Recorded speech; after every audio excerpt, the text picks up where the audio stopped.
الرحمن الرحيم. الحمد لله الذي أوجب الصيام على هذه الأمة ورخص فيه بالرحمة، والصلاة والسلام على من أرشدنا إلى صراط مستقيم. أعوذ بالله من الشيطان الرجيم. بسم الله الرحمن الرحيم.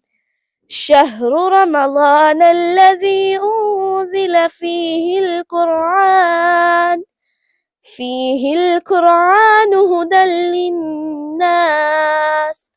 هدى للناس وبينات من الهدى والفرقان، فمن شهد منكم الشهر فليصمه، ومن كان مريضا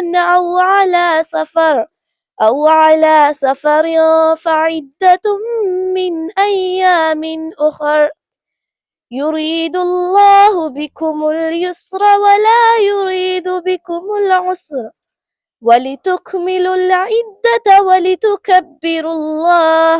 ولتكبروا الله على ما هداكم ولعلكم تشكرون.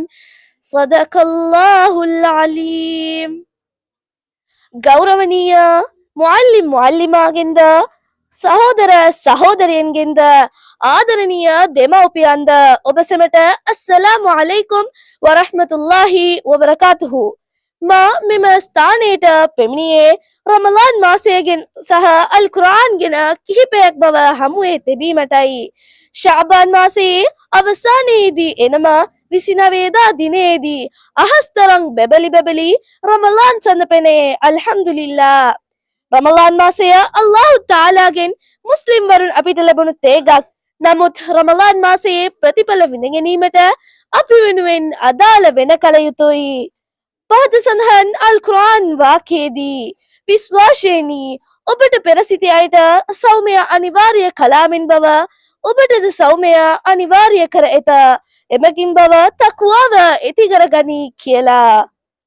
මෙම මාසයේ වැදගත්කම ඔබ දැනගත්ත නම් ඔබට සිතයි අවුරුද්ද පුරාම රමලාන් මාසය නම් හොඳයි කියලා. සතියේ දිනවල සිකුරාදා දිනය ඉතාම හොඳ සුන්දර දිනයකි. ඒ වගේම අවුරුද්දේ හොඳම පින්බර මාසයක් ලෙස රමලාන් මාසයේ හැඳුන්වේ. මේ ගැන පහත සඳහන් අල් කුර්ආන් වාක්‍යයේ පැහැදිලි කර ඇත. شهر رمضان الذي أنزل فيه القرآن هدى للناس وبينات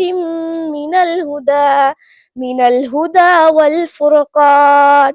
මෙම මාසයේ එහි මිනිසාට මග පෙන්වෙන්නක් ලෙසත් යහමග පැහැදිලි කරන්නත් ලෙසත් සත්‍ය අසත්‍ය වෙන් කරන පෙන්වන නිර්ණායකයක් ලෙසත් අල් කුර්ආනය පහල කරනු ඇත. අනවශ්‍ය දේවල් වලින් ඒත් වෙන්නටත් මේ මාසය අපිට පුරුදු කරයි. දුප්පතාගේ දුක් හැඟීම තේරුම් ගන්නටත් මේ මාසය අපිට උදව් කරයි. ලෝක විශ්යන්ට මග පෙන්වන්නක් වශයෙන් පෙමින අල් කුර්ආනය රමලාන් මාසයේ පහල කිරීම තුමින්ද මාස 1000කට වඩා උතුම් රාත්‍රියක් වෙන ලයිලතුල් කදර් රාත්‍රිය මුස්ලිම් වරුන් අපිට ඉතාම වැදගත් වේ. සෞම්‍ය මගින් විශාල ඉබාදක් සිදුවේ. අපිට මෙයින් ලබාගතු දේ නම් තක්වාව, ඉවසීම, අධ්‍යාත්මික පරිසරයෙන් ඇතිවීම, අල් කුර්ආනය සමග සජීව සම්බන්ධතාවෙන් තිබීම ආදී පහත සඳහන් අල් කුර්ආන් වාක්‍යයේදී ඉන්නා අන්සල්නාහු ෆී ලයිලතිල් ඛද්ර් අල්ලාහ් තාලා මෙම වාක්‍යයේදී අල් කුර්ආනය සහ රමලාන් මාසයේ එක් රාත්‍රියක් වෙන ලයිලතුල් කදර් රාත්‍රිය ගැන කතා කරලා තිබේ. حديث عن أبي سعيد الخدري رضي الله عنه قال قال رسول الله صلى الله عليه وسلم إن لله تبارك وتعالى وتقاء في كل يوم وليلة يعني في رمضان وإن لكل مسلم في كل يوم وليلة دعوة مستجابة. نبي صلى الله عليه وسلم بسبب أبو سعيد الخدري رضي الله عنه واردا كليا රමලාන් මාසයේ සෙම රාත්‍රියකම සිරකරුවන් අල්ලාහ් තාලාගෙන් නිදහස් කරනු ලැබේ. තවද සෙම මුස්ලිම් වරුන්ගේ දිවා රාත්‍රිය පුරාම දුවා පිළිගනු ලැබේ. මෙම උතුම් මාසයේ අපි සියලු දෙනාම යහපත් කාර්යවලින් නිරත වෙමින් ජීවිතයට අල් කුර්ආනය සජීව සම්බන්ධ කරමින් ස්වර්ගයේ රයියාන් නම් දොරකටුවෙන් ඇතුල් වීමට අල්ලාහ් තාලාගෙන් ප්‍රාර්ථනා කරමින් නිහඬ වෙමි. වසලාම්.